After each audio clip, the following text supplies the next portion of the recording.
you get revelation on grace, ನೀವು ಆ ಕೃಪೆಯ ಕುರಿತಾದ ಪ್ರಕಟಣೆಯನ್ನು your ಪಡೆದುಕೊಳ್ಳುವುದಾದರೆ life will change. ನಿಮ್ಮ ಜೀವಿತ ಬದಲಾಗುತ್ತದೆ, Your talk will change. ನಿಮ್ಮ ಮಾತು ಬದಲಾಗುತ್ತದೆ, Your words will change. ನಿಮ್ಮ ಕಾರ್ಯಗಳು Your ಬದಲಾಗುತ್ತವೆ, life will change. ನಿಮ್ಮ ಜೀವನ ಬದಲಾಗುತ್ತದೆ, Things will change. ನಿಮ್ಮ ಕಾರ್ಯಗಳು ಬದಲಾಗುತ್ತವೆ, People will change towards you. ನಿಮ್ಮ ಮುಖಾಂತರ ಜನಗಳು ಬದಲಾಗುತ್ತವೆ. Somebody shout hallelujah. Hallelujah. So the power of the cross ಆ ಶಿಲುಬೆಯ ಶಕ್ತಿ has no such thing as a time zone. ಅದಕ್ಕೆ ಒಂದು ಸಮಯ ಎಂಬುದು ಇಲ್ಲ. It is only got what I call a revelation attached to it. ಅದನ್ನ ನಾನು ಏನು ಹೇಳುತ್ತದೆ, ಒಂದು ಪ್ರಕಟಣೆ ಅದೊಂದಿಗೆ ಯಾವಾಗಲೂ ಜೋಡಣೆಯಾಗಿ ಬರುತ್ತವೆ. Let me start by asking you to turn to the book of Romans chapter number 4. ರೋಮಾಪುರದವರಿಗೆ ಬರೆದ ಪತ್ರಿಕೆ 4ನೇ ಅಧ್ಯಾಯ, And we're going to read from verse number 6. 6ನೇ ವಾಕ್ಯದಿಂದ. In the Bible, there are people who grabbed on to a revelation. ಸತ್ಯವೇದದಲ್ಲಿ ಕೆಲವರು ಆ ಪ್ರಕಟಣೆಗಳನ್ನ ಅವರು ಉತ್ತರವಾಗಿ ಕಂಡುಕೊಂಡಿದ್ದಾರೆ. So when somebody got a hold of their revelation, ಯಾರಂದ್ರೆ ಒಬ್ಬರು ಆ ಪ್ರಕಟಣೆಯನ್ನು ಹಿಡಿದುಕೊಂಡಾಗ their life changed, ಅವರ ಜೀವನ ಬದಲಾಗುತ್ತದೆ, their speaking changed, ಅವರ ಮಾತುಗಳು ಬದಲಾಗುತ್ತದೆ, and the results changed. ಅವರ ಫಲಿತಾಂಶಗಳು ಬದಲಾಗುತ್ತವೆ. The key is to get that revelation. ಅದರ ಬೀಗದ ಕೈ ಏನಂದ್ರೆ ಆ ಪ್ರಕಟಣೆಯನ್ನು ನಾವು ಹೊಂದಿಕೊಳ್ಳಬೇಕು. So we're going to talk about David right now, ನಾನು ಇವಾಗ ದಾವೀದನ ಬಗ್ಗೆ ಮಾತನಾಡಲಿದ್ದೇನೆ. to see how, though he was before the cross, ಅವನು ಶಿಲುಬೆಗಿಂತ ಮುಂಚೆ ಜೀವಿತವಾಗಿದ್ರು ಸಹ he traveled in the spirit to the cross, ಅವನು ಆತ್ಮದಲ್ಲಿ ಶಿಲುಬೆಗೆ ಪ್ರಯಾಣ ಮಾಡಿ got a hold of the benefits of the cross, ಅವನು ಶಿಲುಬೆಯ ಎಲ್ಲಾ ವಿಧವಾದ ಫಲಗಳನ್ನು ತೆಗೆದುಕೊಂಡು came back to his time, ಅವನು ತನ್ನ ಕಾಲಕ್ಕೆ ಹಿಂದಿರುಗಿ ಹೋಗಿ and spoke things as if he was a part of post cross. ಅವನು ಶಿಲುಬೆ ನಂತರದ ಕಾಲದವನಾಗಿ ಮಾತನಾಡಿದನು. Let's see what he said. ನೋಡೋಣ ಅವನು ಏನು ಮಾತನಾಡ್ತಾನಂತ. David also describes the blessedness of the man to whom God imputes righteousness apart from works. ಪುಣ್ಯಕ್ರಿಯೆಗಳಿಲ್ಲದೆ ನೀತಿವಂತನೆಂದು ಎನಿಸುತ್ತಾನೋ ಅವನು ಧನ್ಯನೆಂದು ದಾವೀದನು ಸಹ ಹೇಳುತ್ತಾನೆ. Did you hear that? Did you hear that right? Let me read it again. God imputes righteousness apart from works. ದೇವರು ಯಾವನ ಪುಣ್ಯಕ್ರಿಯೆಗಳಿಲ್ಲದೆ ನೀತಿವಂತನೆಂದು ಎಣಿಸುತ್ತಾನೋ. Everybody repeat after my brother John. ದೇವರು ಯಾವನನ್ನು ಪುಣ್ಯಕ್ರಿಯೆಗಳಿಲ್ಲದೆ ನೀತಿವಂತೆಂದು ಎಣಿಸುತ್ತಾನೋ. You see, in the time of David, ನೀವು ದಾವೀದನ ಸಮಯದಲ್ಲಿ ನೋಡುವುದಾದರೆ works brought you results. ಕಾರ್ಯಗಳು ಪುಣ್ಯಕ್ರಿಯೆಗಳು ನಿಮಗೆ ಫಲಿತಾಂಶವನ್ನು ಕೊಟ್ಟಿತು. So I'm a sinner now. ನಾನು ಒಂದು ಪಾಪಿಯಾಗಿದ್ದೇನೆ. So I have to carry an animal. ನಾನು ಒಂದು ಪ್ರಾಣಿಯನ್ನು ತೆಗೆದುಕೊಂಡು I ಹೋಗಬೇಕು. have to go and stand before the high priest. ನಾನು ಮಹಾಯಾಜಕನ ಮುಂದೆ ನಿಂತುಕೊಳ್ಳಬೇಕು. And the high priest examines me or the animal.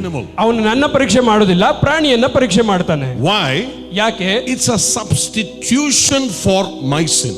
ಅದು ನನಗೆ ಬದಲಾಗಿ ಬಂದ ಬಲಿಯಾಗಿದೆ. Correct? So it is not that I can talk righteousness there.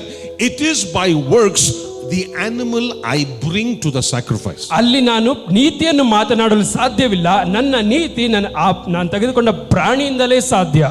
That is why in the book of Leviticus, every page you see is pouring out blood, because it's all to do with sacrifices. ಆದ್ದರಿಂದ ನೀವು ಯಾಜಕಗಳನ್ನು ನೋಡುವುದಾದರೆ ಎಲ್ಲಾ ಕ್ರಿಯೆಗಳು ರಕ್ತವಿಲ್ಲದೆ ನಡೆಯಲು ಸಾಧ್ಯವೇ ಇಲ್ಲ.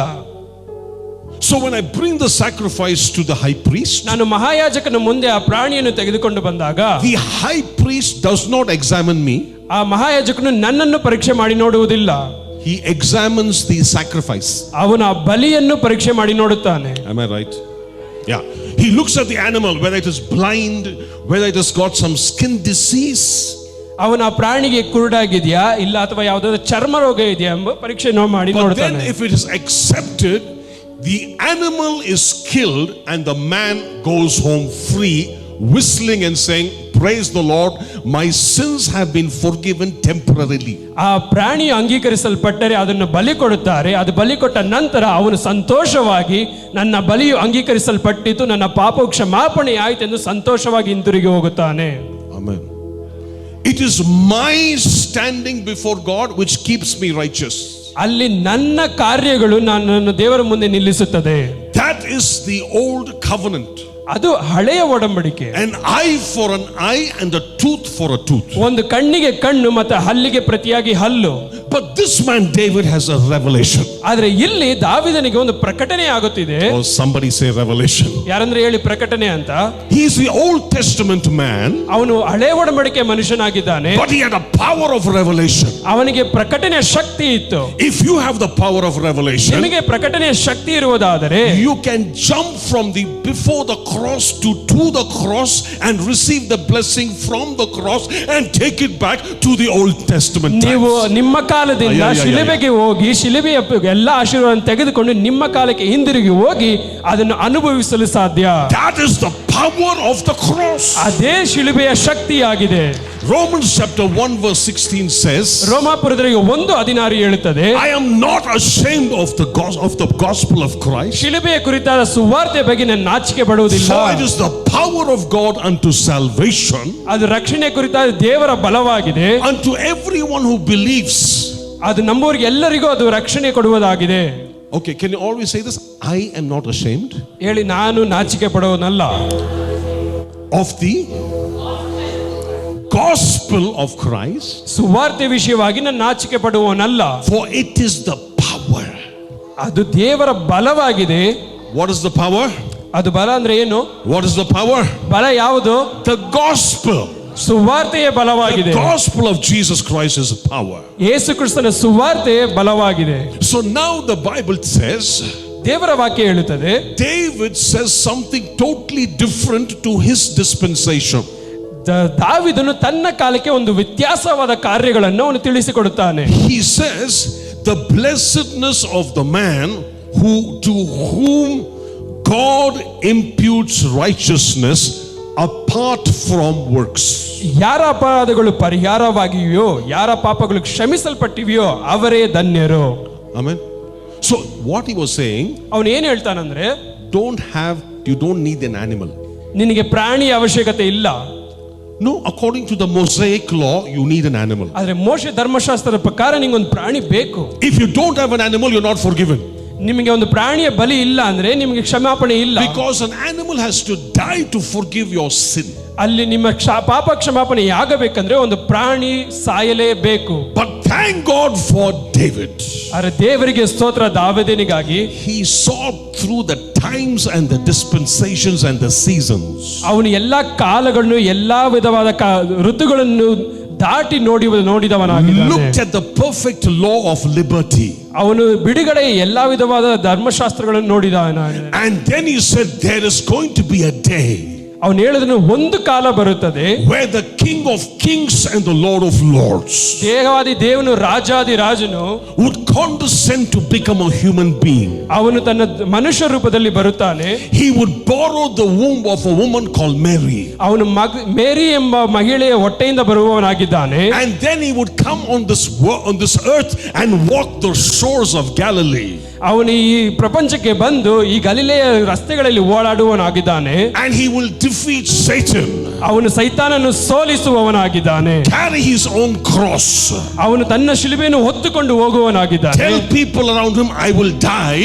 ಅವನು ಎಲ್ಲ ಜನರಿಗೆ ಹೇಳ್ತಾನೆ, ನಾನು ಸಾಯುತ್ತೇನೆ, but I will pick up my life back again. ಆದರೆ ನನ್ನ ಜೀವನ ನಾನೇ ಹಿಂದಿರುಗಿ ತೆಗೆದುಕೊಳ್ಳುತ್ತೇನೆ. He says, I am the Alpha and the Omega. ನಾನೇ ಆಲ್ಫಾ ಎಂದು ಒಮೆಗಾ ಹೇಳುತ್ತಾನೆ. Nobody takes my life. ಯಾರು ನನ್ನ ಜೀವನವನ್ನು ತೆಗೆದುಕೊಳ್ಳಲು ಸಾಧ್ಯವಿಲ್ಲ. I place my life. ನಾನೇ ಅದನ್ನು ಕೊಡುತ್ತೇನೆ. I pick it back again. ನಾನು ಮತ್ತೆ ತೆಗೆದುಕೊಳ್ಳುತ್ತೇನೆ. But when I give my life for many, ನಾನು ಅನೇಕರಿಗೆ ನನ್ನ ಜೀವವನ್ನು ಕೊಡುವುದಾದರೆ, I will transform every person into my children. ನಾನು ಎಲ್ಲರನ್ನು ನನ್ನ ಮಕ್ಕಳಾಗಿ ನಾನು ಮಾರ್ಪಡಿಸುತ್ತೇನೆ. The grave cannot hold me. ಆ ಸ್ಮಶಾನ ಮತ್ತು ಆ ಸಮಾಧಿ ನನ್ನ ಹಿಡಿದುಕೊಳ್ಳಲು ಸಾಧ್ಯವಿಲ್ಲ. Death cannot hold me. ಮರಣ ನನ್ನನ್ನು ಹಿಡಿದುಕೊಳ್ಳಲು ಸಾಧ್ಯವಿಲ್ಲ. I'm going to carry every single person who believes me with the righteousness of my heavenly Father. ನನ್ನನ್ನು ನಂಬುವ ಎಲ್ಲಾ ಜನರನ್ನು ಆತನ ನೀತಿಯೊಂದಿಗೆ ನಾನು ಕರೆದುಕೊಂಡು ಹೋಗುತ್ತೇನೆ. All this David saw. ಇದೆಲ್ಲವನ್ನು ದಾವೀದನು ನೋಡಿದನು. If he saw, that is why he writes. ಅವನು ನೋಡಿದ್ದರಿಂದಲೇ ಅದನ್ನು ಬರೆದವನಾಗಿದ್ದಾನೆ. God imputes righteousness apart from works. ದೇವರು ಪುಣ್ಯಕ್ರಿಯೆಗಳಿಲ್ಲದೆ ನೀತಿ ಎಂದು ಎಣಿಸುವನು. Amen. If David can have that revelation, ದಾವೀದನಿಗೆ ಅಂತ ಪ್ರಕಟಣೆ ಇರುವುದಾದರೆ in the Old Testament itself, ಹಳೆ ಒಡಂಬಡಿಕೆಯಲ್ಲಿಯೂ ಸಹ how much of a revelation we should have? ನಮಗೆಂತ ಪ್ರಕಟಣೆ ಇರಬೇಕು? What can you do to tell the Lord I'm right? ನೀವು ಏನು ಮಾಡಲು ಸಾಧ್ಯ ದೇವರೇ ನಾನು ಸರಿ ಎಂದು ಹೇಳುವುದಕ್ಕಾಗಿ? Nothing. ಏನೂ ಇಲ್ಲ. Nothing. What can you do to prove to the Lord I'm a great person? ನಾನು ತುಂಬಾ ದೊಡ್ಡ ಮನುಷ್ಯ ಅಂತ ಹೆಂಗೆ ದೇವರಿಗೆ ನಿರೂಪಿಸ್ತೀರಾ?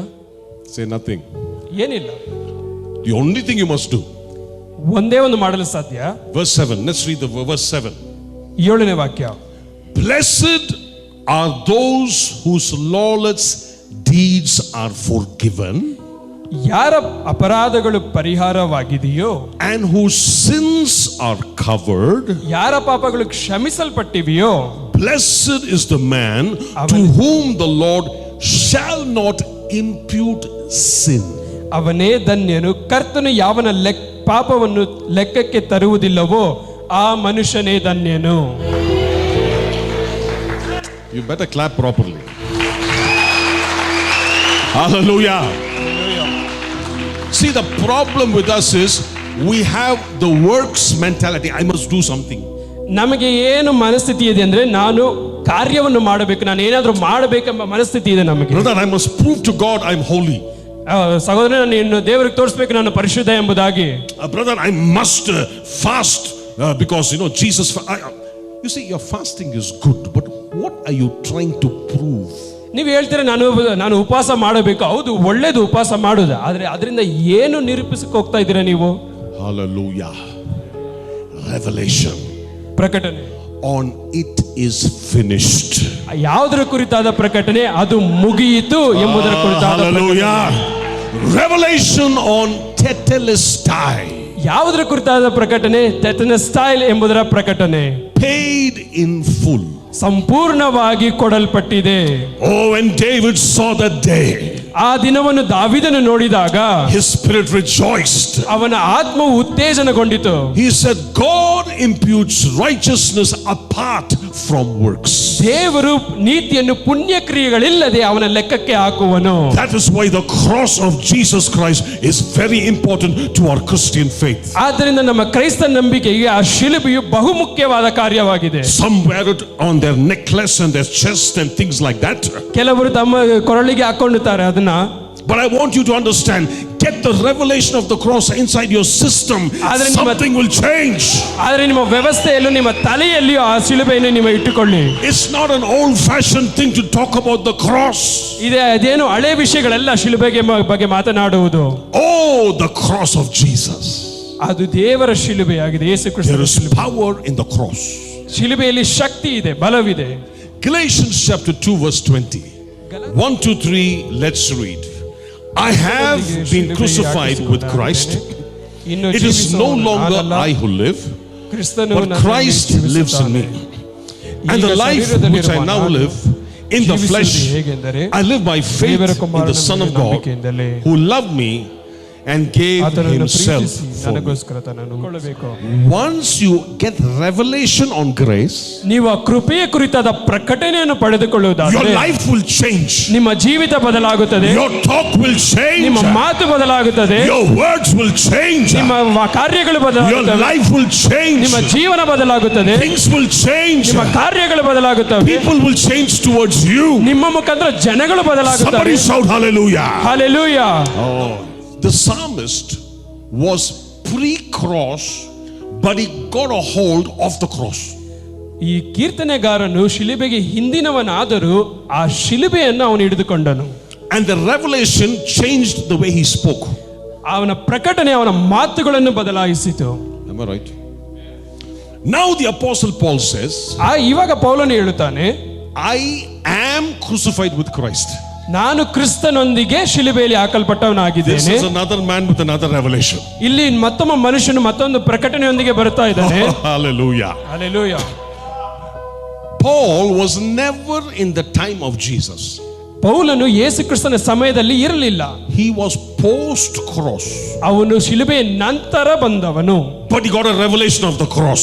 ಆದರೆ ಅವನಿಗೆ ಶಿಲುಬೆಯ ಕುರಿತಾದ ಪ್ರಕಟಣೆ ಇತ್ತು. He says, I am crucified with Christ. ಅವನು ಹೇಳ್ತಾನೆ, ನಾನು ಕ್ರಿಸ್ತನೊಂದಿಗೆ ಶಿಲುಬೆಯಲ್ಲಿ ಹಾಕಲ್ಪಟ್ಟವನಾಗಿದ್ದೇನೆ. You see, I have seen the movie The Passion of the Christ. ನಾನು ಪ್ಯಾಷನ್ ಆಫ್ ಕ್ರೈಸ್ಟ್ ಎಂಬ ಒಂದು ಚಲನಚಿತ್ರ ನೋಡಿದ್ದೇನೆ. I've seen Jesus being hung there on the cross. ಅದರಲ್ಲಿ ಯೇಸು ಕ್ರಿಸ್ತನು ಶಿಲುಬೆಯಲ್ಲಿ ನೇತಾಡುವ ಸೀನ್ ಬರ್ತದೆ. And I also saw two thieves on the right and on the left. ಅಲ್ಲಿ ಬಲಗಡೆ ಮತ್ತು ಎಡಗಡೆಯಲ್ಲಿ ಎರಡು ಕಳ್ಳರನ್ನು ಸಹ ನೋಡಿದೆ.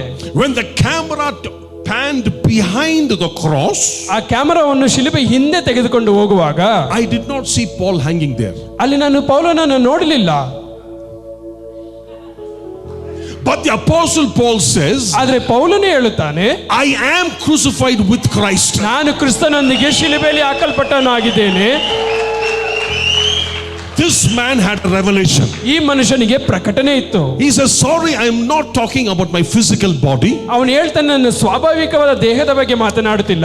I got a hold of something which happened on the cross. ನಾನು ಯಾವುದೋ ಒಂದು ಶಿಲುಬೆಯಲ್ಲಿ ನಡೆದ ಒಂದು ಕಾರ್ಯವನ್ನು ಹಿಡಿದುಕೊಂಡಿದ್ದೇನೆ. It is not I that live. ಇದು ಮುಂದೆ ನಾನಲ್ಲ ಜೀವಿಸುವುದು. You see, when the revelation comes of the cross, ಈ ಶಿಲುಬೆಯ ಕುರಿತಾದ ಪ್ರಕಟಣೆ ನಿಮಗೆ ಬರುವುದಾದರೆ, it is not him who lives.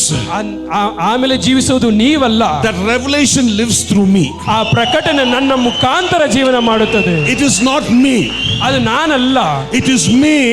ಅದು ನಾನು, but not me. ಅದು ನಾನಲ್ಲ.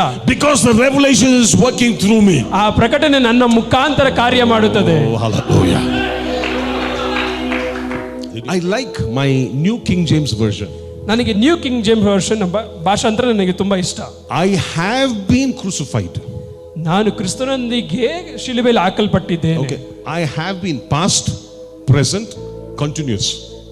ಅದು ಎಂತ ವಚನಗಳನ್ನು ಒಳಪಟ್ಟಿದೆ ಅಂದ್ರೆ ಭೂತಕಾಲ, ವರ್ತಮಾನ ಕಾಲ ಮತ್ತು ಭವಿಷ್ಯತ್ ಕಾಲ ಮೂರನ್ನು ಒಟ್ಟಾಗಿ ಮಾತನಾಡುತ್ತಾರೆ. I've been crucified with Christ.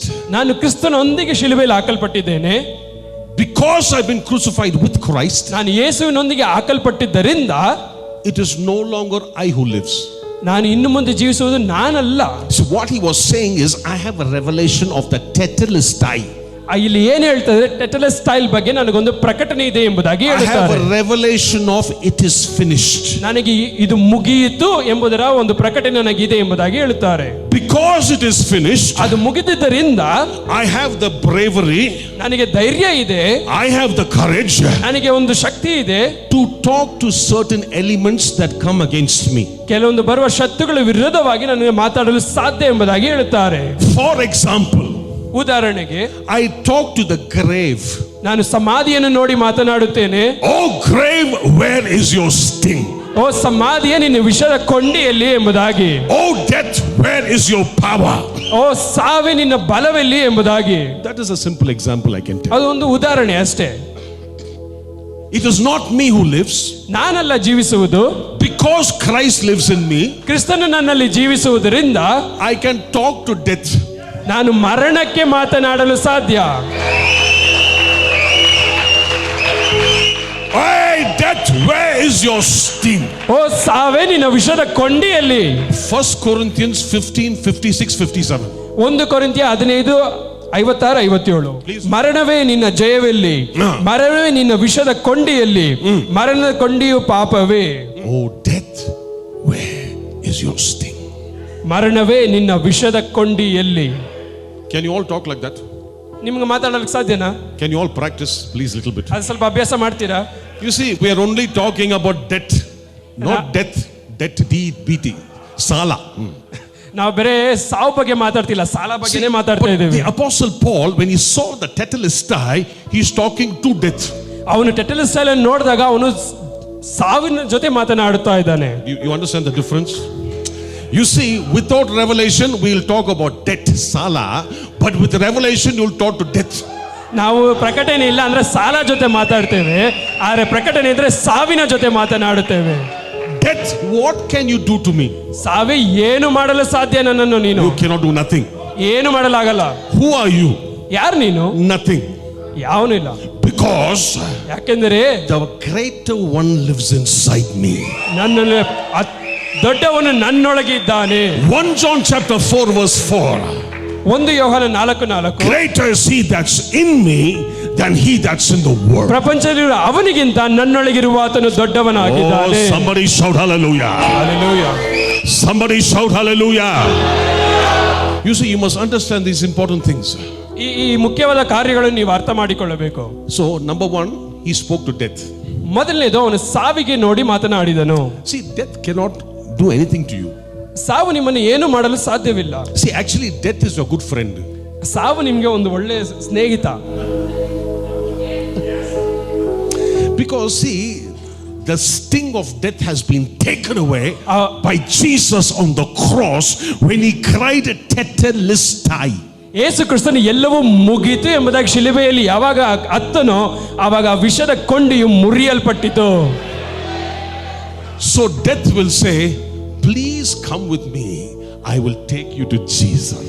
ಸಾವು ಹೇಳ್ತೇನೆ ನನ್ನ ಜೊತೆಗೆ ಬಾ, ನನ್ನ ಯೇಸುನ ಹತ್ರ ಕರ್ಕೊಂಡು ಹೋಗ್ತೀನಿ ಎಂಬುದಾಗಿ.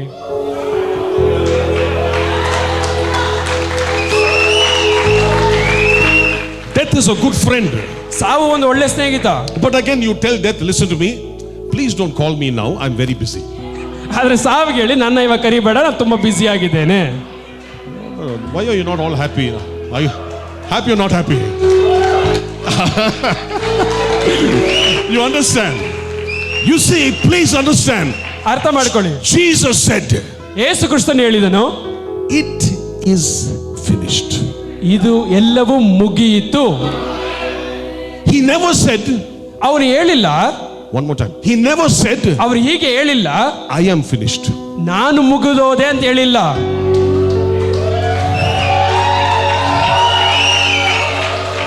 He said, until I finish my assignment, nothing can touch me. ಅವ್ರು ಹೇಳಿದ್ರು, ನಾನು ನನ್ನ ಕೆಲಸವನ್ನು ಮುಗಿಸುವವರೆಗೂ ಯಾವುದು ನನ್ನನ್ನು ಮುಟ್ಟಲು ಸಾಧ್ಯವಿಲ್ಲ. What brother? Hallelujah. You see, I have an assignment on this world. ನೀವು ನೋಡಿ, ನನಗೊಂದು ಕೆಲಸವಿದೆ ಪ್ರಪಂಚದ ಮೇಲೆ. Nothing can harm me. ಯಾವುದು ನನ್ನನ್ನು ಮುಟ್ಟಲು ಸಾಧ್ಯವಿಲ್ಲ. Because I'm the messenger of the gospel of Jesus Christ. ನಾನು ಯೇಸು ಕ್ರಿಸ್ತನ ಸುವಾರ್ತೆಯ I have a message. I have a message. ನನ್ನಲ್ಲಿ ಸುವಾರ್ತೆ ಇದೆ. I have a message. ನನ್ನಲ್ಲಿ ಸಂದೇಶವಿದೆ. I have a message. ನನ್ನಲ್ಲಿ ಒಂದು ಸುವಾರ್ತೆ ಇದೆ.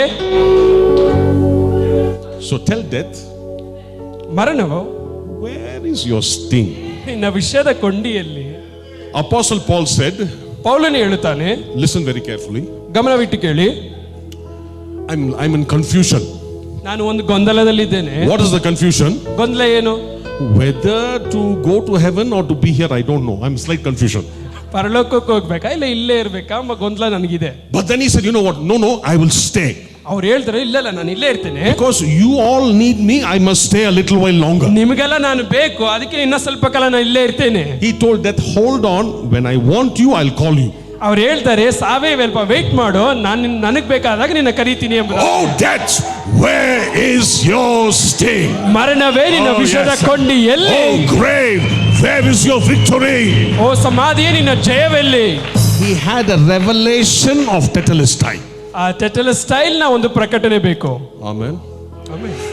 So the apostle Paul was post cross. ಪೌಲನು ಶಿಲುಬೆ ನಂತರ ಬಂದವನು.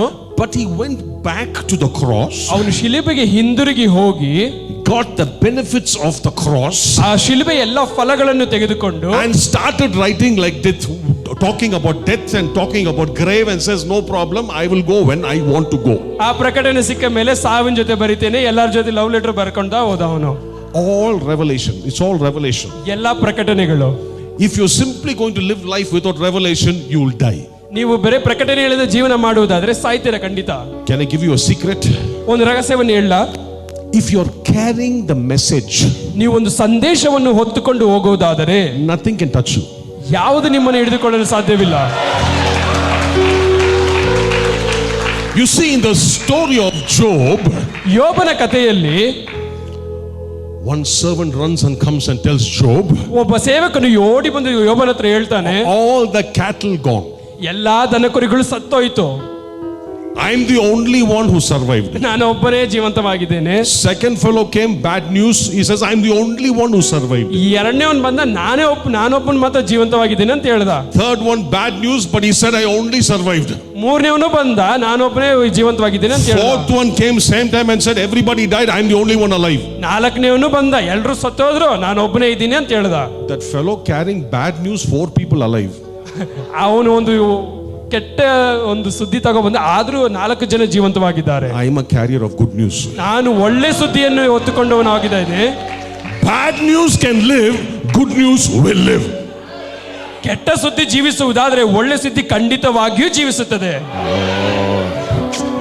You're not understanding. You see, you better become the carrier of good news. ಒಂದು ಒಳ್ಳೆ ಸುದ್ದಿಯ ಹೊತ್ತುಕೊಂಡು ಹೋಗುವವರಾಗಿರ್ರಿ. Nothing can touch you. ನಿಮ್ಮನ್ನು ಯಾವುದು ಮುಟ್ಟೋದಿಲ್ಲ. Because God's anointing and protection is upon your life. ದೇವರ ಸುರಕ್ಷೆ ಮತ್ತು ದೇವರ ಅಭಿಷೇಕ ನಿಮ್ಮ ಮೇಲೆ ಇದೆ. The enemies came, but I've come, escape the enemies to tell you the bad news. ಶತ್ರು ಬರ್ಬೋದು, ಅವನಿಂದ ತಪ್ಪಿಸಿ ನಿಮ್ಮೊಂದು ಒಳ್ಳೆ ಸುದ್ದಿ ಹೇಳ್ತೇನೆ. But imagine me, I am proclaiming the gospel of Jesus Christ. ಒಂದು ಕಲ್ಪನೆ ಮಾಡಿಕೊಳ್ಳಿ, ಯೇಸು ಕ್ರಿಸ್ತನ ಸುವಾರ್ತೆಯನ್ನು ನಾನು ನಿಮಗೆ ಪ್ರಚುರಪಡಿಸ್ತಾ ಇದ್ದೇನೆ. You will be protected. ನೀವು ಸುರಕ್ಷಿಸಲ್ಪಡ್ತೀರಾ. Very few people will understand. ಸ್ವಲ್ಪ ಜನಕ್ಕೆ ಅರ್ಥ ಆಗಿದೆ. Very few people will understand. ಸ್ವಲ್ಪ ಜನಕ್ಕೆ. Because many of us think must work very hard, must sweat very much, then only I can make a living. ಕೆಲವರು ಅನ್ಕೋತೀರಾ ನಾನು ಸ್ವಲ್ಪ ಕೆಲಸ ಮಾಡಬೇಕು, ಬೆವರು ಸುರಿಸಿದ್ರೆ ನನ್ನ ಕೆಲಸ ಆಗೋದು ಅಂತ. But one thing I know. ಒಂದು ವಿಷಯ ನನಗೆ ಗೊತ್ತು. I seen the perfect law of liberty. ನಾನು ಬಿಡುಗಡೆಯ ಒಂದು ವಿಧಾನವನ್ನ ಸಿದ್ಧಾಂತವನ್ನು ನಾನು ನೋಡಿದ್ದೇನೆ. I heard that voice which says it is finished and paid in full.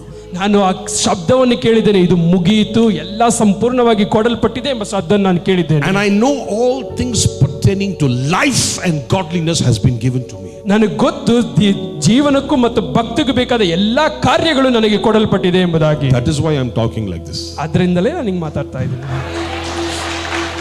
Amen. You must start talking like this. ನೀವು ಹೀಗೆ ಮಾತನಾಡಬೇಕು.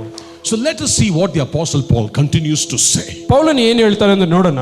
He says, I have been crucified with Christ. Galatians 2:20. I have been crucified with Christ.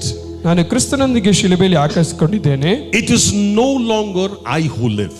ಇನ್ನು ಜೀವಿಸುವವನು ನಾನಲ್ಲ, but Christ lives in me. ಕ್ರಿಸ್ತನು ನನ್ನಲ್ಲಿ ಜೀವಿಸುತ್ತಾನೆ.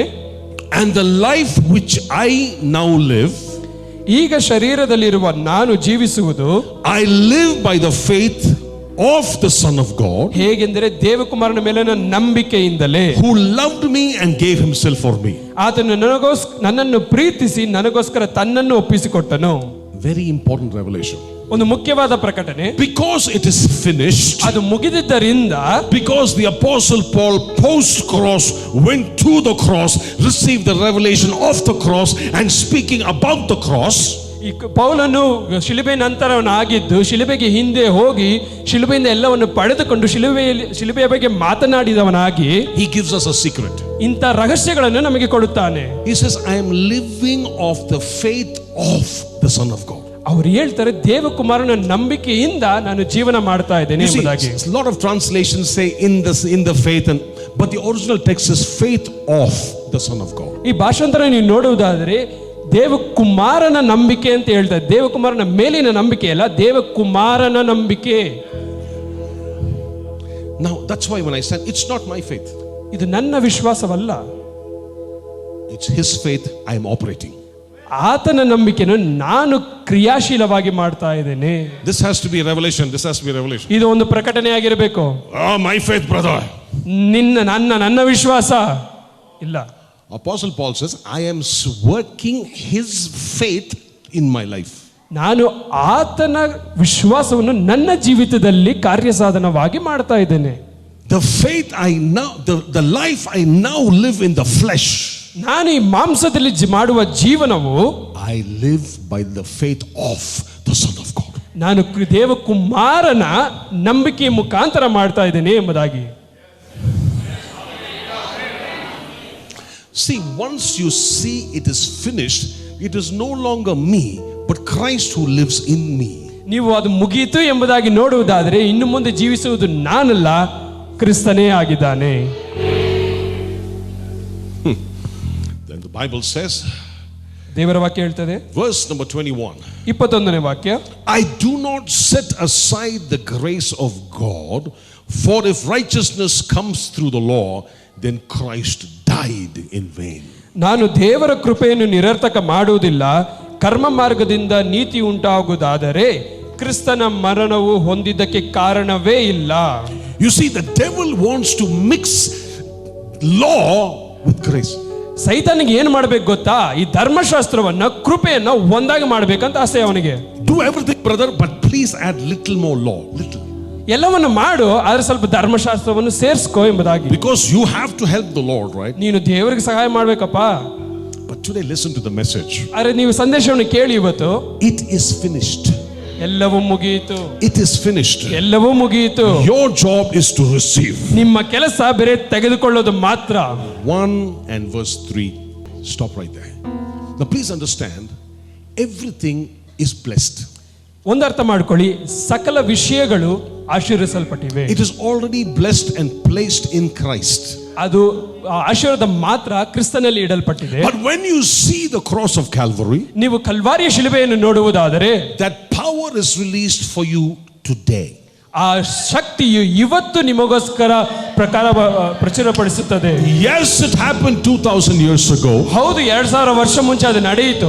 But that blessing is released on your life today. ಆದರೆ ಇವತ್ತು ಆ ಶಕ್ತಿ ನಿಮ್ಮ ಜೀವಿತದಲ್ಲಿ ಹೊರಟು ಬರುತ್ತದೆ. When you get the revelation, ಆ ಪ್ರಕಟಣೆ ನೀವು ತೆಗೆದುಕೊಳ್ಳುವುದಾದರೆ, it is on the cross that every blessing is released. ಆ ಪ್ರಕಟಣೆ ಏನಂದ್ರೆ ಆ ಶಿಲುಬೆಯಲ್ಲಿಯೇ ಎಲ್ಲ ಆಶೀರ್ವಾದಗಳು ಹೊರಟು ಬಂದದ್ದು ಎಂಬುದಾಗಿ.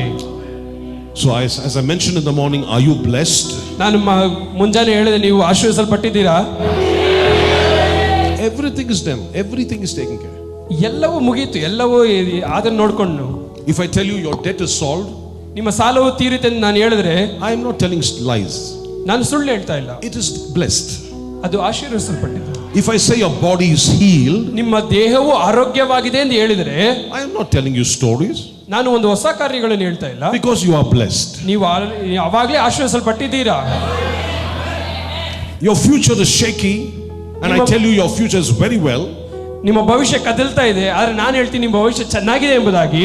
You are blessed. ನೀವು ಆಶೀರ್ವದಿಸಲ್ಪಟ್ಟಿದ್ದೀರಾ. What is the problem? ಅಲ್ಲೇ ತೊಂದರೆ ಇರೋದು. Why am I not experiencing that blessing? ಯಾಕೆ ನಾನು ಆಶೀರ್ವಾದನ ಅನುಭವಿಸಲು ಸಾಧ್ಯವಾಗ್ತಿಲ್ಲ? Because we have not understood the power of the cross, where it is said it is finished. ಅಲ್ಲಿ ಮುಗಿಯಿತು ಎಂಬುದಾಗಿ ಹೇಳಿದಾಗ ಆ ಶಿಲುಬೆಯ ಶಕ್ತಿಯನ್ನು ನಾವು ಅರ್ಥ ಮಾಡಿಕೊಳ್ತಾ ಇಲ್ಲ. But if I understand, ನಾನು ಅರ್ಥ ಮಾಡಿಕೊಳ್ಳುವುದಾದರೆ, my prayer will change. ಮೊದಲು ನನ್ನ ಪ್ರಾರ್ಥನೆ ಬದಲಾವಣೆ ಆಗುತ್ತದೆ. I will not say give me, give me, give me. ನಾನು ಹೇಳಲ್ಲ ಎಲ್ಲ ಕೊಡು ಕೊಡು ಕೊಡು ಎಂಬುದಾಗಿ. But Apostle Paul says, open my eyes to see. ಆದರೆ ಪೌಲನು ಪ್ರಾರ್ಥನೆ ಮಾಡ್ತಾನೆ, ನನ್ನ ಕಣ್ಣುಗಳನ್ನು ತೆರೆ, ನಾನು ಅದನ್ನು ನೋಡಬೇಕು ಎಂಬುದಾಗಿ. Open my heart to understand. ನನ್ನ ಹೃದಯವನ್ನು ತೆರೆ, ನಾನು ಅರ್ಥ ಮಾಡಿಕೊಳ್ಳಬೇಕು. He says, Spirit of God, reveal to me the great things that are in store for me. ನನಗೋಸ್ಕರ ಇಡಲ್ಪಟ್ಟ ಎಲ್ಲ ಮಹತ್ವದ ಕಾರ್ಯಗಳನ್ನು ನಾನು ನೋಡುವ ಹಾಗೆ ಅದನ್ನು ನನಗೆ ಗೋಚರಪಡಿಸು ಎಂಬುದಾಗಿ ಪ್ರಾರ್ಥನೆ ಮಾಡುತ್ತಾರೆ. The devil will say, do something, then only God will give you. ಸೈತಾನ್ ಹೇಳ್ತಾನೆ, ಏನಾದ್ರೂ ಮಾಡು, ಅವಾಗ ದೇವರು ಕೊಡ್ತಾನೆ. The Lord says, it is finished. ಆದರೆ ದೇವರು ಹೇಳ್ತಾನೆ, ಇದು ಮುಗಿಯಿತು ಎಂಬುದಾಗಿ. The devil will say, ಸೈತಾನ್ ಹೇಳ್ತಾನೆ, use your faith, brother. ನಿಮ್ಮ ವಿಶ್ವಾಸ ಉಪಯೋಗ ಮಾಡಿಕೊಳ್ಳಿ. The devil says, the Lord says, no, it is not your faith, it is my faith working through you. ಆದರೆ ಕ್ರಿಸ್ತನೇ ಹೇಳ್ತಾನೆ, ಇದು ನಿನ್ನ ವಿಶ್ವಾಸವಲ್ಲ, ನನ್ನ ವಿಶ್ವಾಸ ನನ್ನ ಮುಖಾಂತರ ಕಾರ್ಯ ಮಾಡ್ತಾ ಇದೆ. Amen. Revelation. ಪ್ರಕಟಣೆ. First person was David. ಮೊದಲನೇ ಮನುಷ್ಯ ದಾವೀದನು. He went pre-cross to the cross, got the revelation of the cross and brought it back pre-cross. ಅವನು ಈ ಶಿಲುಬೆಯ ಹಿಂದಿನ ಮನುಷ್ಯನಾಗಿದ್ದು, ಶಿಲುಬೆಗೆ ಹೋಗಿ ಶಿಲುಬೆಯ ಕಾರ್ಯಗಳನ್ನು ತೆಗೆದುಕೊಂಡು ನಂತರ ಶಿಲುಬೆ ಹಿಂದೆ ಬಂದು ಅದನ್ನು ನಮಗೆ ತಿಳಿಸಿಕೊಟ್ಟನು. Apostle Paul was post-cross. He went pre-cross, got the revelation of the cross and came back post-cross. ಪೌಲನು ಶಿಲುಬೆಯ ನಂತರ ಬಂದವನು, ಶಿಲುಬೆಗೆ ಹಿಂದಿರುಗಿ ಹೋಗಿ ಶಿಲುಬೆಯ ಪ್ರಕಟಣೆಗಳನ್ನು ತೆಗೆದುಕೊಂಡು ಶಿಲುಬೆಯ ನಂತರ ತಿರುಗಿ ವಾಪಸ್ ಬಂದನು. And the message he gave us was to live by the faith of the Son of God. ಅವನು ಕೊಟ್ಟ ಸಂದೇಶವೇನೆಂದರೆ ದೇವಕುಮಾರನ ವಿಶ್ವಾಸದಿಂದ ಜೀವನ ಮಾಡುವುದು. Let us go to my third example. ಮೂರನೇ ಉದಾಹರಣೆಗೆ ಹೋಗೋಣ. The book of Mark. ಮಾರ್ಕನು ಬರೆದ I'm sorry, ಸುವಾರ್ತೆ, the book of Matthew, ಮತ್ತಾಯನ ಸುವಾರ್ತೆ chapter 15. 15ನೇ ಅಧ್ಯಾಯ We're going to read from verse number 21. 21ನೇ ವಾಕ್ಯದಿಂದ. ಮತ್ತಾಯ 15:21. ನನ್ನ ಮಗಳಿಗೆ ದೆವ್ವದ ಕಾಟ ಬಹಳವಾಗಿದೆ ಎಂದು ಕೂಗಿಕೊಂಡಳು. A woman came to Jesus. ಒಂದು ಮಹಿಳೆ ಯೇಸುವಿನ ಹತ್ರ ಬರ್ತಾ ಇದ್ದಾರೆ. And that's a very good picture. ಅದು ಒಂದು ಒಳ್ಳೆಯ ಒಂದು ದೃಶ್ಯವಾಗಿದೆ. A woman in need came to Jesus. ಒಂದು ಅವಶ್ಯಕತೆ ಬೇಡಿಕೆ ಇರುವ ಒಬ್ಬ ಮಹಿಳೆ ಯೇಸು ಕ್ರಿಸ್ತನ ಹತ್ರ ಬರ್ತಾ ಇದ್ದಾರೆ. Now, I'm going to say something, please excuse me. ನಾನು ಒಂದು ವಿಷಯ ಹೇಳ್ತೀನಿ, ನಾನು ಬೇಜಾರು ಮಾಡ್ಕೋಬೇಡಿ. Just because you're in need, it does not mean your needs will be met. ನಿಮಗೆ ಬೇಡಿಕೆ ಇರೋದ್ರಿಂದ ಮಾತ್ರ ನಿಮಗೆ ಎಲ್ಲಾ ಬೇಡಿಕೆಗಳು ಸಂಧಿಸುವುದಿಲ್ಲ. Just because I'm in need ನನಗೆ ಬೇಡಿಕೆ ಇದೆ ಎಂದ ಮಾತ್ರಕ್ಕೆ does not guarantee my need will be met. ಅದು ನನ್ನ ಬೇಡಿಕೆ ಎಲ್ಲ ಪೂರ್ಣಗೊಳ್ತದೆ, ಕೊರತೆ ಎಲ್ಲ ನೀಗುತ್ತದೆ ಎಂಬ ಗ್ಯಾರಂಟಿ ಇಲ್ಲ. There's revelation needed to receive my answer. ನಿಮಗೆ ಒಂದು ಪ್ರಕಟಣೆ ಬೇಕು, ಯಾಕಂದ್ರೆ ಆ ಉತ್ತರವನ್ನು ನೀವು ಪಡೆದುಕೊಳ್ಳುವ ಹಾಗೆ. Some of you will get it later. ಕೆಲವರಿಗೆ ಲೇಟ್ ಆಗಿ ಅರ್ಥ ಆಗುತ್ತೆ. Maybe some tomorrow morning breakfast time. Correct, brother said it, correct. Yes, you'll understand. You know what I mean? You see, just because we are in need doesn't mean your needs will be answered. ನಿಮಗೆ ಬೇಡಿಕೆ ಇರೋದ್ರಿಂದ ಮಾತ್ರಕ್ಕೆ ನಿಮ್ಮ ಕೊರತೆಗಳೆಲ್ಲ ನೀಗುತ್ತೆ ಎಂಬ ಅರ್ಥವಲ್ಲ. Because Jesus himself said, ಯಾಕಂದ್ರೆ ಯೇಸು ಕ್ರಿಸ್ತನೇ ಹೇಳಿದನು, you see, the heavenly Father knows that you're in need of something. ಯಾಕಂದ್ರೆ ಪರಲೋಕದ ದೇವರಿಗೆ ಗೊತ್ತು ನಿಮಗೆ ಏನೋ ಬೇಕು ಎಂಬುದಾಗಿ. But he said, but pray. ಆದ್ರೆ ಹೇಳಿದನು, ಪ್ರಾರ್ಥನೆ ಮಾಡು. He knows, but you pray. ಆತನಿಗೆ ಗೊತ್ತು, ಆದ್ರೂ ನೀನು ಪ್ರಾರ್ಥನೆ ಮಾಡು. In the same way here, ಅದೇ ತರ ಇಲ್ಲಿ ಕೂಡ a woman of Cana came out of the same coast and cried to Jesus. ಕಾನಾನ್ಯ ಸ್ತ್ರೀಯೊಬ್ಬಳು ಬಂದು ಆತನ ಬಳಿಗೆ ಹೊರಟು ಬಂದಳು ಎಂಬುದಾಗಿ. Let me talk to you briefly about this Canaanite woman. ಇಲ್ಲಿ ಈಗ ಕಾನಾನ್ಯ ಸ್ತ್ರೀಯ ಬಗ್ಗೆ ಕೆಲವೊಂದು ನಿಮಿಷ ನಿಮ್ಮಲ್ಲಿ The ಮಾತನಾಡುತ್ತೇನೆ. Canaanite woman was not a part of the covenant, ಈ ಕಾನಾನ್ಯ ಸ್ತ್ರೀಯು ಒಡಂಬಡಿಕೆಯಲ್ಲಿ ಪಾತ್ರಳಾಗಿಲ್ಲ. but she did the right thing. ಆಕೆ ಒಂದು ಸರಿಯಾದ ಕೆಲಸ ಮಾಡುತ್ತಾಳೆ. She cried to him and said, have mercy on me, O Lord, ಆಕೆ ಅತ್ತು ಹೇಳ್ತಾಳೆ, ನನ್ನ ಮೇಲೆ ಕರುಣೆಯನ್ನು ತೋರಿಸು, Son of David. ದಾವಿದ ಕುಮಾರನೇ. Use the right language. ಸರಿಯಾದ ಪದವನ್ನು ಬಳಸಬೇಕು. And he says, my daughter is severely demon possessed. ನನ್ನ ಮಗಳಿಗೆ ದೆವ್ವದ ಕಾಟ ಬಹಳವಾಗಿದೆ ಎಂದು ಕೂಗಿಕೊಂಡಳು. Jeremiah 33 and verse 3 says, ಯೆರೆಮೀಯನು 33ನೇ ಅಧ್ಯಾಯ 3ನೇ ವಾಕ್ಯ ಹೇಳ್ತದೆ, call unto me and I will answer thee. ನನ್ನನ್ನು ಕೂಗಿಕೋ, ಆವಾಗ ನಿನಗೆ ಸದುತ್ತರವನ್ನು ದಯಪಾಲಿಸುತ್ತೇನೆ. But here the Bible says, ಆದರೆ ಇಲ್ಲಿ ದೇವರ ವಾಕ್ಯ ಹೇಳ್ತದೆ, he never answered a word. ಆತನು ಒಂದು ಉತ್ತರ ಕೂಡ ಕೊಡಲಿಲ್ಲ. Sometimes you can quote Jeremiah 33:3, but nobody is answering you. ಕೆಲವೊಂದು ಸಾರಿ ಪ್ರಾರ್ಥನೆಯಲ್ಲಿ ಯೆರೆಮೀಯನು 33:3 ಹೇಳಬಹುದು, ಆದರೆ ಉತ್ತರ ಸಿಗಲ್ಲ. Because the reason why their answer is not coming, ಈ ಉತ್ತರ ಬರದೇ ಇರಲು ಕಾರಣವೇನೆಂದರೆ, because you need to move from give me to revelation knowledge. ನೀವು ಕೊಡು ಎಂಬುದರಿಂದ ಹೊರಟು ನನಗೆ ಪ್ರಕಟಣೆಯ ಶಕ್ತಿಗೆ ಹೋಗಬೇಕು ನೀವು. You see, we are very happy with give me Lord. ನಮಗೆ ಕೊಡು ಅಂದರಲ್ಲಿ ನಾವು ಸಂತೋಷವಾಗಿದ್ದೇವೆ, ಅಷ್ಟು ಸಾಕು ನಮಗೆ. But the Lord says, no, I want you to get a hold of the revelation. ಆದರೆ ದೇವರು ಹೇಳ್ತಾನೆ, ಇಲ್ಲ ಇದು ಸಾಕಲ್ಲ, ನಿನಗೆ ಪ್ರಕಟಣೆ ಬೇಕು ಎಂಬುದಾಗಿ ದೇವರು ಹೇಳ್ತಾನೆ. He never answered her. ಆ ಸ್ತ್ರೀಗೆ ಯೇಸು ಕ್ರಿಸ್ತನು ಉತ್ತರ ಕೊಡಲಿಲ್ಲ. And his disciples came and urged him, saying, send her away. ಆದ್ರೆ ಶಿಷ್ಯರು ಬಂದು ಹೇಳ್ತಾರೆ, ಆಕೆನ ಕಳಿಸ್ಬಿಡಪ್ಪ. Not only answered, but she was asked to leave the very premises of Jesus Christ. ಆಕೆಗೆ ಉತ್ತರ ಕೊಡಲಿಲ್ಲ, ಅದು ಮಾತ್ರ ಅಲ್ಲ, ಆಕೆನ ಅಲ್ಲಿಂದ ಕಳ್ಸಕ್ಕೆ ಪ್ಲಾನ್ ಮಾಡಿದ್ರು. Now think of your situation. ನಿಮ್ಮ ಸನ್ನಿವೇಶಗಳ ಬಗ್ಗೆ ಯೋಚನೆ ಮಾಡಿ. I am calling out, no answer. ನಾನು ಕರೀತಾ ಇದ್ದೇನೆ, ನನಗೆ ಉತ್ತರ ಸಿಗ್ತಾ ಇಲ್ಲ. Not even one word. ಒಂದು ಪದ ಕೂಡ ಉತ್ತರ ಬಂದಿಲ್ಲ. I am here to encourage you. ನಾನು ನಿಮ್ಮನ್ನು ಪ್ರೋತ್ಸಾಹಿಸಕ್ಕೆ ಬಂದಿದ್ದೇನೆ. God doesn't want to keep feeding you and keep you like a baby. ದೇವರು ನಿಮ್ಗೆ ಯಾವಾಗಲೂ ನಿಮ್ಗೆ ಊಟ ಕೊಡ್ತಾ ಮಕ್ಕಳ ತರ ಇಡಕ್ಕೆ ಇಷ್ಟ ಇಲ್ಲ. He wants you to grow. ನೀವು ಬೆಳಿಬೇಕು. Tell your neighbor, grow. ನೀವು ಬೆಳಿಬೇಕು. If heaven is not answering you, you must grow. ಪರಲೋಕ ನಿಮಗೆ ಉತ್ತರ ಕೊಡ್ತಾ ಇಲ್ಲ ಅಂದ್ರೆ ನೀವು ಬೆಳಿಬೇಕು. Because you give me, I give you. You keep saying give me, I give you. You'll never grow. ನೀನು ಕೊಡು, ನಾನು ಕೊಡ್ತೀನಿ ಅಂದ್ರೆ ನೀವು ಬೆಳೆಯಕ್ಕೆ ಸಾಧ್ಯನೇ ಇಲ್ಲ. God wants you to work on revelation knowledge. ದೇವರು ನಿಮಗೆ ಪ್ರಕಟಣೆ ಜ್ಞಾನದಲ್ಲಿ ಕಾರ್ಯ ಮಾಡಬೇಕೆಂದು ಹೇಳ್ತಾರೆ. He wants you to go to the cross. ದೇವರು ನಿಮಗೆ ಶಿಲುಬೆ ಹತ್ರ ಹೋಗಬೇಕೆಂದು ಇಚ್ಛಿಸುತ್ತಾರೆ. Receive the revelation of the cross. ಆ ಪರಲೋಕದ ಶಿಲುಬೆಯ ಪ್ರಕಟಣೆ ತೆಗೆದುಕೊಳ್ಳಬೇಕು. Bring it to your present now. ನಿಮ್ಮ ವರ್ತಮಾನ ಕಾಲಕ್ಕೆ ಅದನ್ನು ತೆಗೆದುಕೊಂಡು ಬನ್ನಿ. Change your situation based on the revelation. ಆ ಪ್ರಕಟಣೆ ಪ್ರಕಾರ ನಿಮ್ಮ ಸಂದರ್ಭವನ್ನು ಬದಲಾಯಿಸಿಕೊಳ್ಳಿ. Because the devil cannot touch revelation. ಏಕೆಂದರೆ ಸೈತಾನನು ಪ್ರಕಟಣೆಯನ್ನು ಮುಟ್ಟಲು ಸಾಧ್ಯವೇ ಇಲ್ಲ. Because revelation is beyond time. ಏಕೆಂದರೆ ಆ ಪ್ರಕಟಣೆ ಸಮಯಕ್ಕೆ ಅಗಾಧವಾದುದು. Revelation is beyond distance. ಅದು ದೂರಗಳಿಗೆ ಅಗಾಧವಾದುದು. Revelation is beyond dispensation. ಯಾವುದೇ ಕಾಲಘಟ್ಟಗಳಿಗೆ ಹೊರತಾಗಿರುವುದು. Revelation will work before Christ. ಆ ಪ್ರಕಟಣೆ ಕ್ರಿಸ್ತನ ಮುಂದೆ ಕಾರ್ಯ ಮಾಡುತ್ತದೆ. Revelation will work after Christ. ಅದು ಕ್ರೈಸ್ತನ ನಂತರ ಕಾರ್ಯ ಮಾಡುತ್ತದೆ. Revelation will work before the cross. ಅದು ಶಿಲುಬೆಯ ಹಿಂದಿನ ಕಾಲದಲ್ಲಿಯೂ ಕಾರ್ಯ ಮಾಡುತ್ತದೆ. Revelation will work after the cross. ಶಿಲುಬೆಯ ನಂತರವೂ ಸಹ ಕಾರ್ಯ ಮಾಡುತ್ತದೆ. Revelation will work in your life now. ಅದು ಇಂದು ಸಹ ನಿಮ್ಮ ಜೀವಿತದಲ್ಲಿ ಕಾರ್ಯ ಮಾಡುತ್ತದೆ. Tell somebody grow. You better grow. You better grow. ಬೆಳೆಯಿರಿ. You better grow. ಬೆಳೆಯಿರಿ. That's why heaven is not opening, answering you. You are crying, give me. Heaven says no. Revelation knowledge. ಯಾವಾಗಲೂ ನೀವು ಕೊಡ್ರಿ ಅಂದ್ರೆ ಪರಲೋಕ ಆನ್ಸರ್ ಮಾಡೋದಿಲ್ಲ. If David in the Old Testament can get a hold of a revelation, ಹಳೆ ಒಡಂಬಡಿಕೆ ದಾವೀದನೇ ಪ್ರಕಟಣೆ ಹಿಡಿದುಕೊಳ್ಳುವುದಾದರೆ, Apostle Paul post cross can go back to the cross and talk about the crucifixion power of Christ. ಪೌಲನು ಶಿಲುಬೆ ನಂತರ ಬಂದು ಶಿಲುಬೆಗೆ ಹೋಗಿ ಶಿಲುಬೆಯ ಬಗ್ಗೆ ಮಾತನಾಡುವುದಾದರೆ, what are we doing saying give me, give me, give me? ನಾವೇನ್ ಮಾಡ್ತಾ ಇದ್ದೇವೆ? ಕೊಡು ಕೊಡು ಕೊಡು ಎಂಬುದಾಗಿ ಹೇಳ್ತಾ ಇದ್ದೇವೆ. Grow in the grace and the knowledge of the Lord Jesus Christ. ಯೇಸು ಕ್ರಿಸ್ತನ ಕುರಿತಾದ ಅರಿವಿನಲ್ಲಿಯೂ ಆತ್ಮದಲ್ಲಿಯೂ ಬೆಳೆಯುವವರಾಗಿರಿ. That you will not be barren in anything. ನೀವು ಯಾವುದೇ ವಿಷಯದಲ್ಲಿ ಕೊರತೆ ಇಲ್ಲದವರಾಗಿ ಬೆಳೆಯಿರಿ. So if heaven is not answering you, ಪರಲೋಕ ನಿಮಗೆ ಉತ್ತರ ಕೊಡಲಿಲ್ಲ ಅಂದ್ರೆ, it's because heaven is telling you grow. ಹಂಗಂದ್ರೆ ಅರ್ಥ ಪರಲೋಕ ಹೇಳ್ತಿದೆ ಸ್ವಲ್ಪ ಬೆಳೆಯಪ್ಪ. Brother, I am crying, nothing is happening, brother. ನಾನು ಹೇಳ್ತೀನಿ ನನಗೆ ಏನು ಆಗ್ತಾ ಇಲ್ಲ. I am giving you the answer from heaven.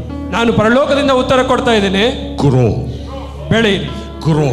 ಬೆಳೆಯಿರಿ. Grow in the things of God. Grow in the word of God. ಯೇಸುವಿನ ವಾಕ್ಯದಲ್ಲಿ ಬೆಳೆಯಿರಿ. Grow in the things of God. ಯೇಸುವಿನ ಕಾರ್ಯಗಳಲ್ಲಿ ಬೆಳೆಯಿರಿ. Blessed is the man who walks not in the counsel of the ungodly, nor stands in the way of sinners, nor sits in the seat of the scornful, but his delight is in the law of the Lord, and in his law he meditates day and night. And he shall be like a tree planted by the rivers of water, that brings forth its fruit in its season. All that thus shall prosper. ಯಾವನು ದುರ್ಮಾರ್ಗರ ಮಾರ್ಗದಲ್ಲಿ ನಡೆಯದೆ ಪಾಪಾತ್ಮ ಪಾದದಲ್ಲಿ ನಿಂತುಕೊಳ್ಳಿರುವನೋ ಅವನೇ ಧನ್ಯನು. Did you understand? ಅರ್ಥ ಆಯ್ತಾ? All he does shall prosper. ನೀವು ಏನನ್ನ ಮುಟ್ಟುತ್ತೀರೋ ಅದು ಅಭಿವೃದ್ಧಿ ಆಗುತ್ತವೆ. He is meditating on the word. ಯಾಕಂದ್ರೆ ಅವನು ವಾಕ್ಯದ ಮೇಲೆ ಜ್ಞಾನ ಮಾಡುತ್ತಾ ಇದ್ದಾನೆ. So this woman had a need, genuine need. ಈ ಮಹಿಳೆಗೆ ಒಂದು ನಿಜವಾದ ಒಂದು ಬೇಡಿಕೆ ಇತ್ತು. The demon is attacking the child and the woman is very desperate for help. ಆಕೆ ಮಗಳಿಗೆ ದೆವ್ವದ ಕಾಟವಿದೆ, ಆಕೆಗೆ ಒಂದು ಬೇಡಿಕೆ ಇದೆ ಅದರ ಬಗ್ಗೆ. The disciple says, send her away. ಶಿಷ್ಯರು ಹೇಳ್ತಾರೆ ಅವಳು ಕಳಿಸ್ಬಿಡಪ್ಪ. But then he answered and said, Jesus is opening his mouth. ಇವಾಗ ಯೇಸು ಬಾಯಿ ತೆಗೆದು ಮಾತಾಡ್ತಾರೆ. I was not sent except to the lost sheep of the house of Israel. ಅದಕ್ಕಾತನು ತಪ್ಪಿಸಿಕೊಂಡ ಕುರಿಗಳಂತಿರುವ ಇಸ್ರಾಯೇಲರ ಮನೆತವರ ಬಳಿಗೆ ಹೊರತು ಮತ್ತಾರ ಬಳಿಗೂ ನಾನು ಕಳುಹಿಸಪಟ್ಟವನಲ್ಲ ಅಂದನು. See, Jesus also, watch this, he had an assignment. ಯೇಸು ಕ್ರಿಸ್ತನಿಗೂ ಸಹ ಒಂದು ಕಾರ್ಯವಿತ್ತು, ಒಂದು ಕೆಲಸ. His assignment was go to the house of Israel. ಅವನ ಕೆಲಸ ಏನು ಗೊತ್ತಾ? ಯೇಸು ಕ್ರಿಸ್ತದು ಇಸ್ರಾಯೇಲ್ ಮನೆತನದವರಲ್ಲಿ ಹೋಗಬೇಕು ಎಂಬುದಾಗಿ. And be the bread for the house of Israel. ಅವರು ಇಸ್ರೇಲ್ ಮನೆತನದವರಿಗೆ ಒಂದು ರೊಟ್ಟಿಯಾಗಿರಬೇಕು ಎಂಬುದಾಗಿ ಅವನ ಕೆಲಸವಾಗಿತ್ತು. Gentiles, the plan of Gentiles is later stage. ಅನ್ಯ ಜನರಿಗೆ ಅಲ್ಲ, ಯಾಕಂದ್ರೆ ಅನ್ಯ ಜನರ ಕುರಿತಾದ ಯೋಚನೆ ನಂತರ ಬರುವ ಕಾರ್ಯಗಳಾಗಿವೆ. Did you understand that? No, it was impossible for Jesus to short circuit his plan. ಆದ್ದರಿಂದ ಯೇಸು ಕ್ರಿಸ್ತನಿಗೆ ತನ್ನ ಯೋಚನೆಯನ್ನು ಬಿಟ್ಟು ಮಾಡುವುದು ತುಂಬಾ ಕಷ್ಟ ಕೆಲಸವಾಗಿತ್ತು. Verse number 25. 25ನೇ ವಾಕ್ಯ. Then she came and worshipped him, saying, ಆಗ ಆಕೆ ಬಂದು ಆತನಿಗೆ ಅಡ್ಡ ಬಿದ್ದು, I like that lady because this lady says, I am not taking no for an answer. ಆ ಮಹಿಳೆ ನಂಗೆ ತುಂಬಾ ಇಷ್ಟ, ಯಾಕಂದ್ರೆ ಆಕೆ ಹೇಳ್ತಾರೆ ನನಗೆ ನೋ ಆನ್ಸರೇ ಬೇಡ ಎಂಬುದಾಗಿ. She says, let me try the different ways I can touch him. ನಾನು ಬೇರೆ ಬೇರೆ ವಿಧಾನಗಳಿಂದ ನಿಮ್ಮನ್ನು ನಾನು ಒಲಿಸಕ್ಕೆ ನೋಡ್ತೀನಿ ದೇವರೇ ಎಂಬುದಾಗಿ ಹೇಳ್ತಾಳೆ. I came with the need, he's not responding. ನಾನೊಂದು ಬೇಡಿಕೆಯಿಂದ ಬಂದೆ, ಆತನು ಹೇಳಿ ಏನು ಉತ್ತರ ಕೊಡ್ತಾ ಇಲ್ಲ. I came and fell down at his feet, he's not responding. ನಾನು ಬಂದು ಸಾಷ್ಟಾಂಗವಾಗಿ ನಮಸ್ಕಾರ ಮಾಡ್ತೇನೆ, ಆತನು ಉತ್ತರ ಕೊಡ್ತಾ ಇಲ್ಲ. I came and worshipped him, his disciples want to send me away. ನಾನು ಬಂದು ಆತನ ಸ್ತೋತ್ರ ಮಾಡ್ತಾ ಇದ್ದೇನೆ, ಈ ಶಿಷ್ಯರನ್ನ ನಾನು ಕಳಿಸ್ಕೊಡ್ತಾ ಇದ್ದಾರೆ. Let me try revelation. ನಾನೊಂದು ಪ್ರಕಟಣೆಯನ್ನು ನಾನು ಕಾರ್ಯಶೀಲವಾಗಿ ಮಾಡ್ತೇನೆ. Let me try the key of revelation. ಒಂದು ಬೀಗದ ಕೈಯನ್ನು ನಾನು ಉಪಯೋಗಿಸ್ತೇನೆ. And then she said, ಆ ನಂತರ ಆಕೆ ಹೇಳ್ತಾಳೆ, Lord help me. Verse 25. ಸ್ವಾಮಿ ನನಗೆ ಅನುಗ್ರಹ ಮಾಡಬೇಕು. It is not, Jesus said, it is not good to take the children's bread and throw it to the little dogs. ಅದಕ್ಕಾತನು ಮಕ್ಕಳು ತಿನ್ನುವ ರೊಟ್ಟಿಯನ್ನು ತಕ್ಕೊಂಡು ನಾಯಿ ಮರಿಗಳಿಗೆ ಹಾಕುವುದು ಸರಿಯಲ್ಲ. What was Jesus saying? ಯೇಸು ಕ್ರಿಸ್ತನು ಏನು ಹೇಳ್ತಾ ಇದ್ದಾರೆ? I am very sorry, I cannot meet your need. ಆತನು ಹೇಳ್ತಾರೆ, ಕ್ಷಮಿಸಮ್ಮ, ನನ್ನಿಂದ ನಿನ್ನ ಬೇಡಿಕೆಯನ್ನು ಪೂರೈಸಲು ಸಾಧ್ಯವಿಲ್ಲ. Who saying no? ಯಾರು ಹೇಳ್ತಾ ಇರೋದು ಇದನ್ನ? Jesus is saying no. ಯೇಸು ಕ್ರಿಸ್ತನು ಇಲ್ಲ ಅಂತ ಹೇಳ್ತಾವ್ರೆ. If Jesus says no, who else can say yes? ಯೇಸು ಕ್ರಿಸ್ತನೇ ಇಲ್ಲ ಅಂದ ಮೇಲೆ ಯಾರು ಹೌದು ಅಂತ ಹೇಳಲು ಸಾಧ್ಯ? But there's only one key. ಆದ್ರೆ ಒಂದೇ ಒಂದು ಬೀಗದ ಕೈ ಇದೆ. One key. ಒಂದೇ ಒಂದು ಬೀಗದ ಕೈ. That key is called tetelestai. ಆ ಕೀ ಯಾವುದಂದ್ರೆ ಟೆಟನೆಸ್ಟೈ. It is finished. ಇದು ಮುಗಿಯಿತು. You see, at that point of time, it was not finished. ಆ ಸಮಯದಲ್ಲಿ ಅದು ಮುಗಿದಿರಲಿಲ್ಲ. Am I right? Jesus was not on the cross. It was in the pre-cross. ಆ ಸಮಯ ಆ ಘಟನೆ ನಡಿಬೇಕಾದ್ರೆ ಯೇಸು ಕ್ರಿಸ್ತನು ಜೀವಂತವಾಗಿದ್ದನು, ಶಿಲುಬೆಗೆ ಹಾಕಲ್ಪಟ್ಟಿರಲಿಲ್ಲ. But she tapped on revelation knowledge. ಆಕೆ ಆವಾಗ ಆ ಪ್ರಕಟಣೆಯನ್ನು ಪ್ರಯೋಗ ಮಾಡ್ತಾ ಇದ್ದಾಳೆ. She says, Lord, it is okay for me to pick up that crumbs which fall off your table. ಆವಾಗ ಸ್ವಾಮಿ, ಈ ಮಾತು ನಿಜವೇ, ನಾಯಿ ಮರಿಗಳಿಗಿಂತಲೂ ತಮ್ಮ ಯಜಮಾನರ ಮೇಜಿನಿಂದ ಬೀಳುವ ರೊಟ್ಟಿ ತುಂಡುಗಳು ತಿನ್ನುತ್ತವಲ್ಲ ಎಂದಳು. What was she saying? ಆಕೆ ಏನು ಹೇಳ್ತಾ ಇದ್ದಾಳೆ? I am going to try revelation knowledge. ನಾನು ಇಲ್ಲಿ ಪ್ರಕಟಣೆಯ ಜ್ಞಾನವನ್ನು ಪ್ರಯೋಗಿಸಲಿದ್ದೇನೆ. I am before the cross. ನಾನು ಶಿಲುಬೆಗೆ ಹಿಂದೆ ಇದ್ದೇನೆ. Using faith, I will go to the cross. ನಾನು ನಂಬಿಕೆಯನ್ನು ಉಪಯೋಗಿಸಿ ಶಿಲುಬೆಗೆ ಹೋಗುತ್ತೇನೆ. Take the benefits of the cross. ಶಿಲುಬೆಯ ಫಲಗಳನ್ನು ತೆಗೆದುಕೊಂಡು, I know it is finished on the cross. ನನಗೆ ಗೊತ್ತು ಶಿಲುಬೆ ಎಲ್ಲವೂ ಮುಗಿದಿದೆ ಎಂಬುದಾಗಿ. Faith has got no time and no distance. ಆ ವಿಶ್ವಾಸಕ್ಕೆ ಸಮಯವೋ ದೂರವೋ ಯಾವುದೇ ಕಾಲವಿಲ್ಲ. I can go any time in faith. ನಾನು ವಿಶ್ವಾಸವನ್ನು ಉಪಯೋಗಿಸಿಕೊಂಡು ಎಲ್ಲಿ ಬೇಕಾದ್ರೂ ಹೋಗಲು I ಸಾಧ್ಯ. can go any time in revelation knowledge. ನಾನು ಪ್ರಕಟಣೆಯ ಜ್ಞಾನದಿಂದ ಯಾವ ಕಾಲಕ್ಕಾದರೂ ಹೋಗಲು ಸಾಧ್ಯ. I can fall at the cross. ನಾನು ಶಿಲುಬೆ ಮುಂದೆ ಸಾಷ್ಟಾಂಗವಾಗಿ ಬೀಳಲು I ಸಾಧ್ಯ. can receive things from the cross. ನಾನು ಶಿಲುಬೆಯಿಂದ ಎಲ್ಲವನ್ನು ತೆಗೆದುಕೊಳ್ಳಲು ಸಾಧ್ಯ. Because I am redeemed. ಯಾಕಂದ್ರೆ ನಾನು ಬಿಡಿಸಲ್ಪಟ್ಟವನಾಗಿದ್ದೇನೆ. Because I am set free. ನಾನು ಸ್ವತಂತ್ರನಾಗಿದ್ದೇನೆ. Because I am adopted. ನಾನು ಅಂಗೀಕರಿಸಲ್ಪಟ್ಟಿದ್ದೇನೆ. In the cross, there's no time zone. We are already accepted in the beloved. ಆ ಶಿಲುಬೆಯಲ್ಲಿ ಸಮಯದ ಮಿತಿ ಏನು ಇಲ್ಲ, ಯಾಕಂದ್ರೆ ನಾವು ಆವಾಗಲೇ ಅಂಗೀಕರಿಸಲ್ಪಟ್ಟವರಾಗಿದ್ದೇವೆ. Did you understand that? ಅರ್ಥ ಆಯ್ತಾ ನಿಮಗೆ? Accepted in the beloved. ನಾವು ಪ್ರಿಯರಾಗಿ ಅಂಗೀಕರಿಸಲ್ಪಟ್ಟಿದ್ದೇವೆ. She was a Canaanite woman. ಅವಳು ಕಾನಾನ್ಯ ಸ್ತ್ರೀಯಾಗಿದ್ದಳು. But by faith she goes to the cross. ಅವಳು ವಿಶ್ವಾಸದಿಂದ ಶಿಲುಬೆಗೆ ಹೋಗುತ್ತಾಳೆ. Receives, I am accepted in the brethren. ಹೌದು, ಎಲ್ಲಾ ವಿಧವಾದ ಕಾರ್ಯಗಳನ್ನು ತೆಗೆದುಕೊಳ್ತಾ ಇದ್ದಾಳೆ. Comes back to the present time. ಅವಳು ತನ್ನ ಕಾಲಕ್ಕೆ ಹಿಂತಿರುಗಿ ಬಂದು and said, thank you, I received my miracle. ಅವಳು ಹೇಳ್ತಾಳೆ, ನನ್ನ ಅದ್ಭುತವನ್ನು ಪಡೆದುಕೊಂಡಿದ್ದೇನೆ, ಧನ್ಯವಾದಗಳು ಎಂಬುದಾಗಿ. Case is closed. ಕೇಸ್ ಮುಗಿಯಿತು. Case is closed. ಕೇಸ್ ಮುಗಿಯಿತು. Case is closed. ಕಾರ್ಯ ಮುಗಿಯಿತು. She went with the power of revelation to the cross, received the miracle from the cross, and came back to her time and said, I receive. ಅವಳು ತನ್ನ ಪ್ರಕಟಣೆಯ ಜ್ಞಾನದಿಂದ ಶಿಲುಬೆಗೆ ಹೋಗಿ ಶಿಲುಬೆಯ ಕಾರ್ಯಗಳನ್ನು ತೆಗೆದುಕೊಂಡು ಮತ್ತೆ ತನ್ನ ಕಾಲಕ್ಕೆ ಬಂದು, ನಾನು ಎಲ್ಲವನ್ನು ಶಿಲುಬೆ ಮುಖಾಂತರ ಪಡೆದುಕೊಂಡಿದ್ದೇನೆ ಎಂದು ಹೇಳಿದಳು. I am going to say something. Please don't throw stones at me. ನಾನು ಒಂದು ಹೇಳ್ತೇನೆ, ಕಲ್ಲಲ್ಲಿ ಹೊಡಿಬೇಡಿ. Even Jesus could not stop the miracle. ಅಲ್ಲಿ ಯೇಸು ಕ್ರಿಸ್ತನು ಸಹ ಅದ್ಭುತವನ್ನು ನಿಲ್ಲಿಸಲು ಸಾಧ್ಯವಾಗಲಿಲ್ಲ. Jesus said, "Oh woman, great is your faith."